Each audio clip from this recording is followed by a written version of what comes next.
Ja, Jesus hat uns ein wunderbares Geschenk gegeben. Wenn wir an ihn glauben, dann dürfen wir uns taufen lassen. Wir dürfen mit unserem ganzen Wesen, Sein, Körper erfahren und erleben, was es bedeutet, zu Jesus zu gehören. In Matthäus 28 sagt Jesus uns: Geht hin und macht alle Menschen zu Jüngern. Wenn du ein Jünger von Jesus bist, das heisst, wenn du Jesus nachfolgst und mit ihm laufst, dann kommt der nächste Punkt. Und taufen sie auf den Namen vom Vater, vom Sohn und vom Heiligen Geist. Das bedeutet, man geht ins Wasser rein.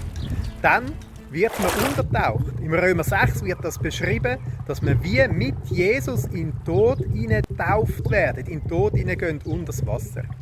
Aber dann steht auch, dass wir mit Jesus auferstehen dürfen, aus dem Wasser wieder auftauchen und am eigenen Leib erleben, was es bedeutet, ein neues, ewiges Leben haben in Jesus Christus.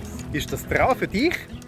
Wenn du eine Frage hast oder wenn du denkst, du möchtest dich taufen lassen, dann melde dich doch.